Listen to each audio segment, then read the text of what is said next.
This airline has really lowered its standards. Anyone can get on now. A businessman sneered, glancing at seat 22C, where a woman in a faded hoodie slept slumped against the window. The cabin laughed, dismissing her as a worthless nobody. But when the captain nervously announced a warning signal and two F-22 Raptors suddenly appeared outside, she opened her eyes and whispered, "They're here for me." Minutes later, a voice on the radio crackled. "Night Viper 22, welcome back." An Air Force One appeared, tilting its wings in salute.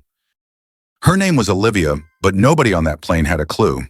She was 29 with dark hair pulled back in a messy ponytail. No makeup, just a face that didn't beg for anyone's attention.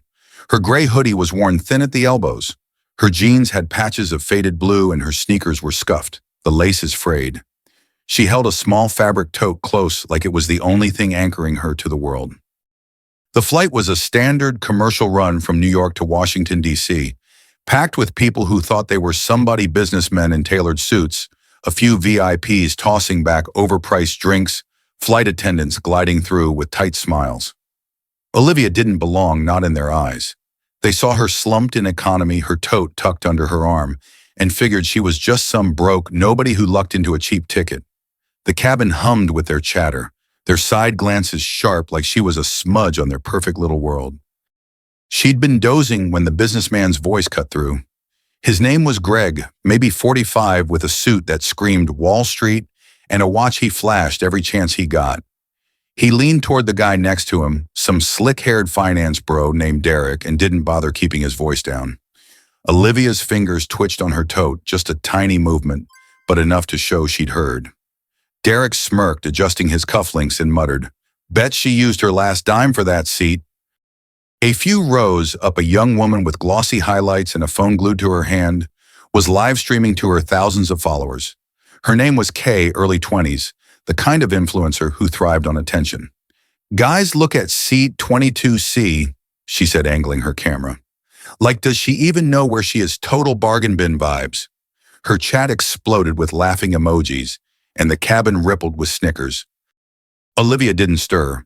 Her eyes stayed closed, her breathing even like she was floating somewhere far from their words. A woman in a sleek navy dress, mid-30s, sat a few seats ahead, her posture perfect, her nails manicured. Her name was Claire, a corporate consultant who carried herself like she had never lost an argument. She turned to her colleague, a balding man in a pinstripe suit, and said, "I bet she's one of those charity cases the airline lets on for PR." Her voice was loud enough to carry, and a few passengers nodded, smirking. Claire flipped her hair, her earrings catching the light, and added, "It's almost offensive her sitting here with us." Olivia's hand paused on her tote, her fingers brushing the zipper, but she didn't look up. The cabin's laughter grew a low hum of agreement, like they'd all decided she was less than them. Claire's colleague chuckled, whispering something back, and the two shared a look that said they owned this space, not her. Across the aisle, an older couple in designer clothes whispered to each other. The woman Ellen had a diamond bracelet that glinted every time she moved.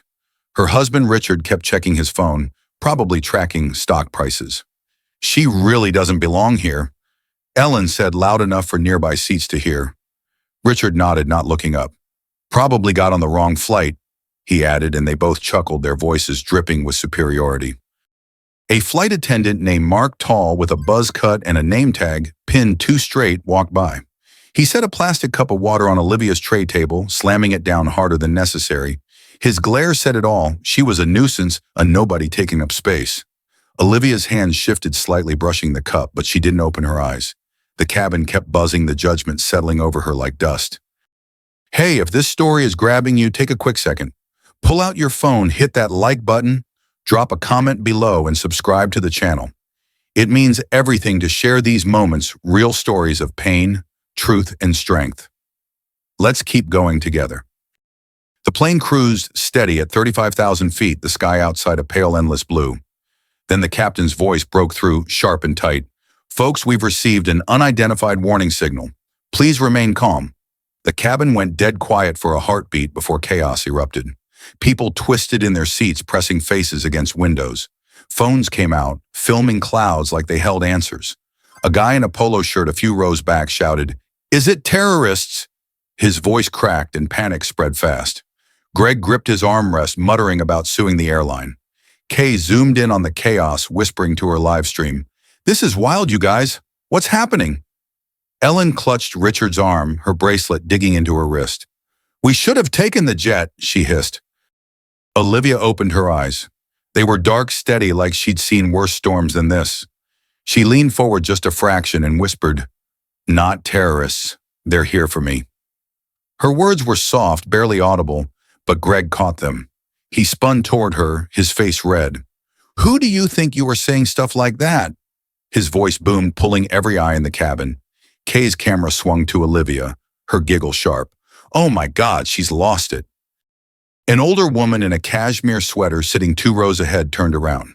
Her name was Margaret, the kind of lady who carried herself like she owned the room. "Don't stir trouble, dear," she said, her voice sugary but cold. "Just sit down and be quiet." The frat guys in the back, 4 of them in matching hoodies, started filming too. "Crazy lady in 22C," one yelled, and they burst out laughing, their phones shaking. Mark, the flight attendant, strode over, his jaw tight. "Ma'am, stay quiet or we'll report you to security when we land." His tone was final, like she was a problem he'd already solved.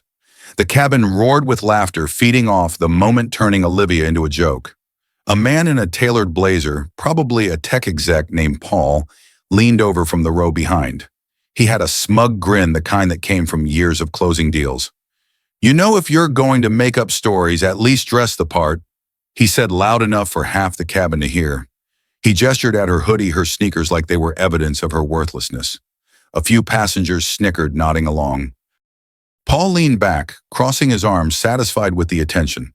Olivia's fingers curled slightly around her tote, but her face stayed still, her eyes fixed on the window. The laughter grew, a wave of it rolling through the cabin, like they'd all agreed she was nothing more than a punchline. Paul's grin widened, and he whispered something to the woman next to him, who laughed even louder, her voice sharp and grating. Olivia didn't flinch, didn't look away. Her hand rested on her tote fingers, still, but her eyes locked on Mark's for a split second. "Report me," she said, her voice soft but clear, like a blade slipping through silk. 2 words, and the laughter stumbled. Mark blinked, caught off guard, then turned away, muttering something about protocol. The cabin settled, but the air was different now. People kept glancing at her, some annoyed, some curious, like they were waiting for her to break. She didn't. She leaned back, closing her eyes again, her tote still tucked close. The plane hummed on, but the tension hung heavy, like everyone was holding their breath for what came next. In the quiet, a woman in a bright red coat, maybe a PR exec named Vanessa, stood up to stretch.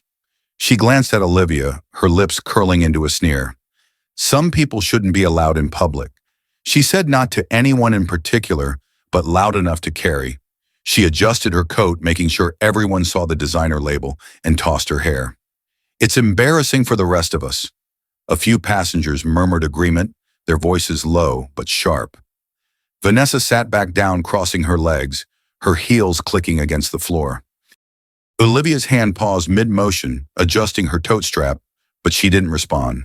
The cabin's judgment was a living thing now, wrapping around her, daring her to react. Vanessa smirked, pulling out a compact mirror to check her lipstick, like she just won something.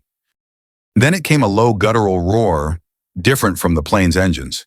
Heads whipped to the windows. 2 F-22 Raptors, sleek and gray, sliced through the sky, their wings so close you could see the rivets. Screams filled the cabin. "Fighter jets!" Kay's phone shook as she zoomed in her live stream, exploding with comments. The frat guys pressed their faces to the glass, one shouting, "This is some action movie shit." Ellen's bracelet clinked as she grabbed Richard's hand, her voice shaking. "What is this? What's happening?" Greg was already typing on his phone, his email to the airline, half-written, demanding answers. Mark froze in the aisle, his radio crackling, but no words coming. Olivia opened her eyes slower this time. She looked out the window, her lips parting just enough to let out a quiet breath. The jets moved like they were part of her, their rhythm steady, familiar, like a heartbeat she hadn't felt in years. A few rows back, an old man in a worn jacket leaned forward.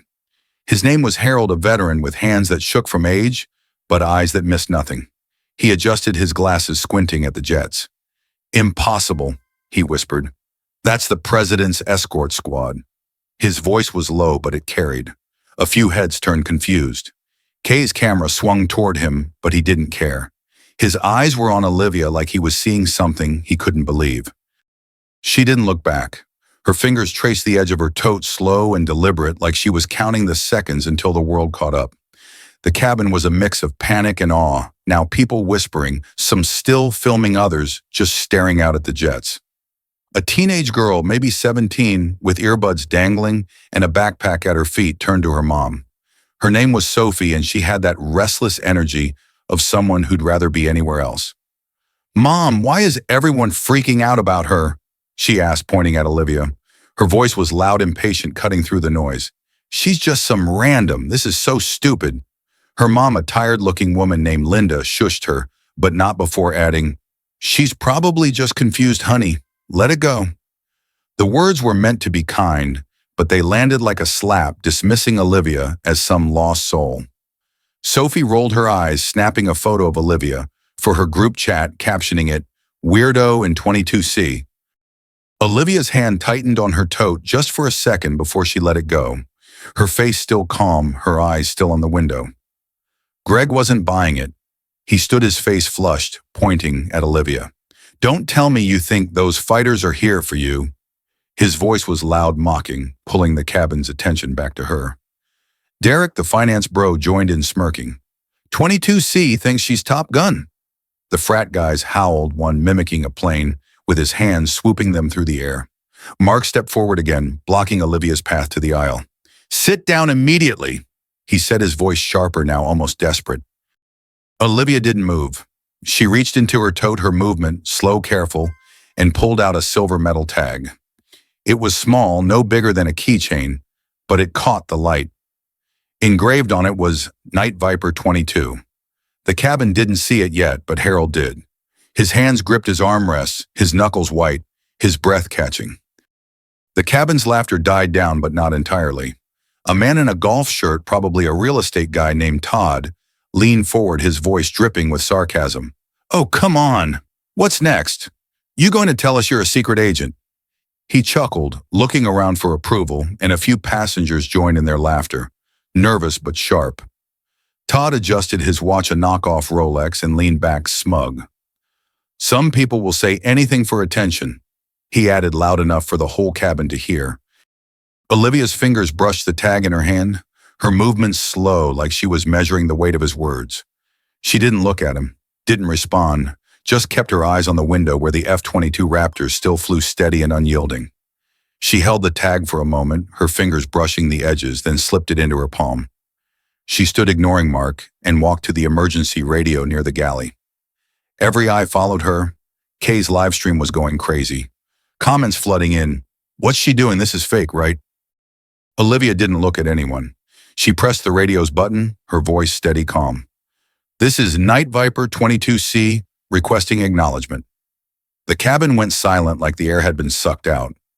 Outside, the F-22 Raptors tipped their wings, a sharp, deliberate salute. Phones dropped from hands. Kay's stream froze, her mouth open. Harold's voice broke the quiet. "My God, Night Viper was reported KIA 7 years ago." Olivia didn't turn. She pressed her hand over her heart, her fingers tight around the tag, her eyes fixed on the sky. A woman in the front row, a journalist named Rachel, with a notepad already out, stood up, her pen shaking. "This is ridiculous," she said, her voice loud but unsteady. "You can't just walk onto a plane looking like that and expect us to believe you're some war hero." Her words were sharp, meant to rally the cabin, and a few passengers nodded their doubt louder than their awe. Rachel scribbled something, her hands trembling, like she was trying to write her way out of the moment. Olivia didn't move, didn't answer. She just stood there, her tote hanging loose at her side, her silhouette steady against the window. The F-22 Raptors stayed close, their wings cutting through the sky, a silent answer to Rachel's words. The cabin was a mess now. Whispers, gasps, some people still laughing, but it was nervous, shaky.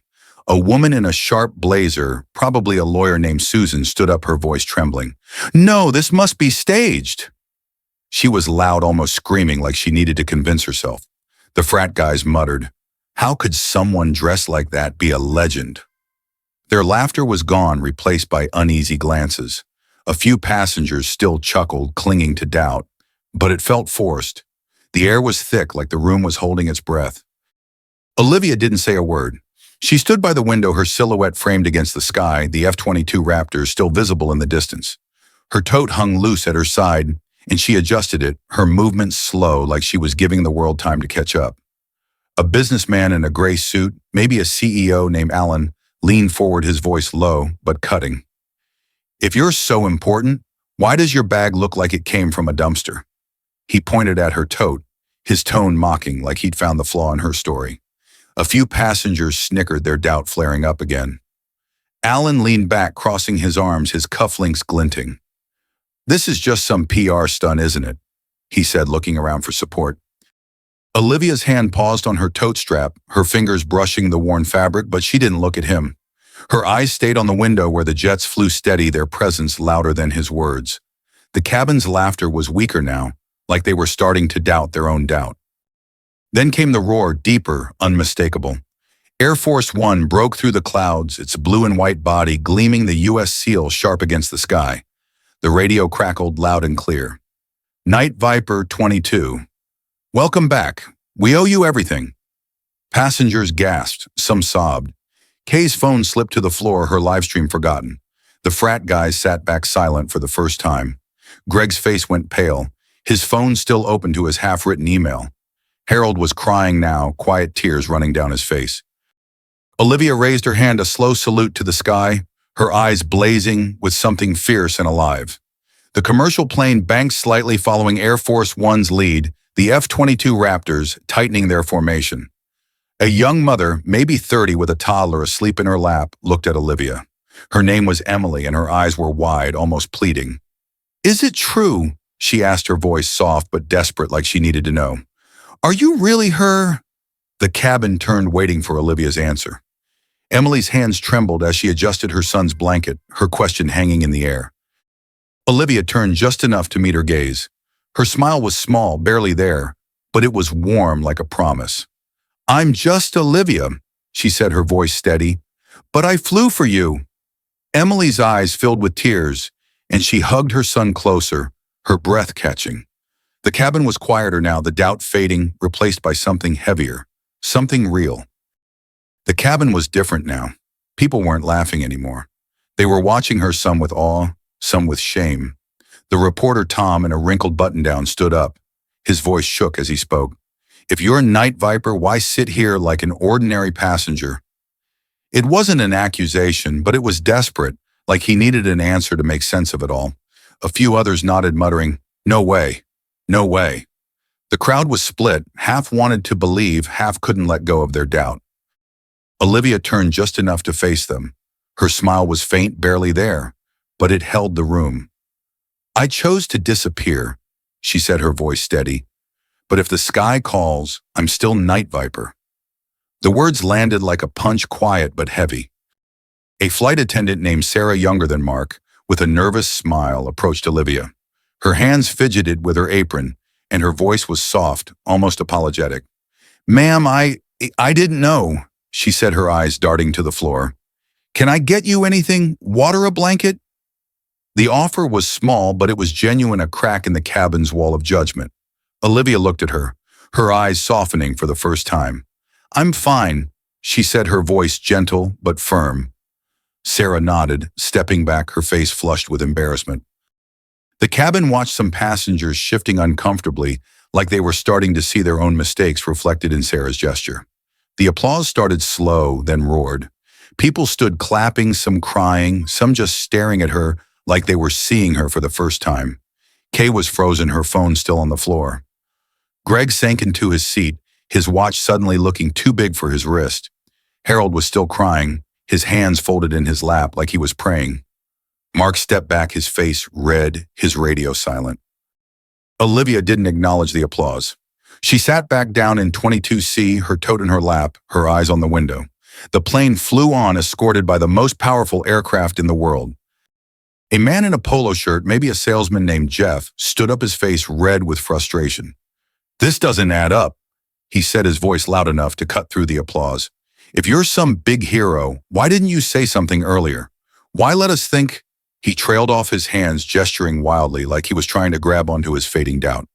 A few passengers nodded their unease, bubbling up again. Olivia didn't look at him.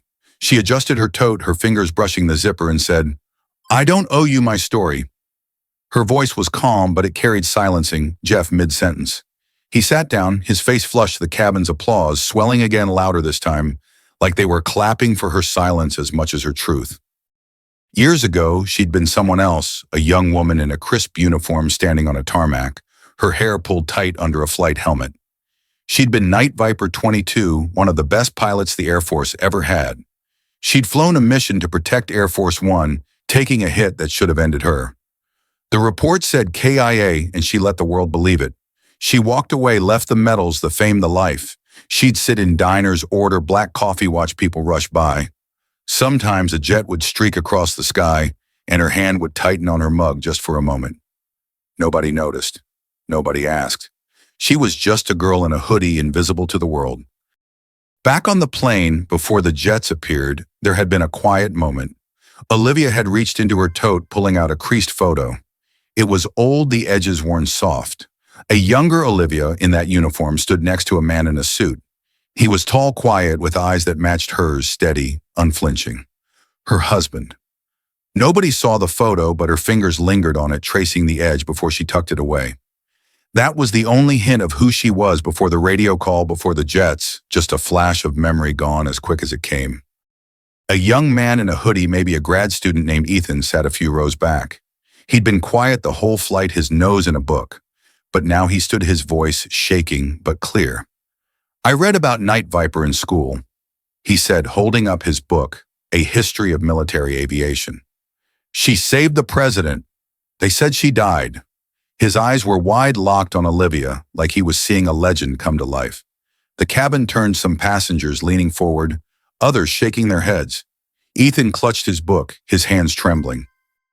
Olivia didn't turn, but her hand paused on her tote, her finger still for a moment, like she'd heard him. The cabin's applause softened, replaced by a murmur of awe, as Ethan sat down, his book still open to her page. The plane landed in Washington, D.C., and the tarmac was a circus. News vans lined up, cameras, flashing, reporters shouting. Olivia stepped off her hoodie, still frayed, her sneakers scuffing the ground. She didn't stop for the cameras, didn't answer the questions. She just walked, her tote slung over her shoulder, her steps even and sure. Behind her, Greg got a call. His face went white. "Fired," he said, loud enough for people to turn. His company's biggest client was tied to Olivia's family. One word, though, she never said it, and he was done. Kay's live stream went viral, but not how she wanted. Clips of her mocking Olivia spread, and her followers turned on her. By morning, her sponsorships were gone, her comments filled with hate.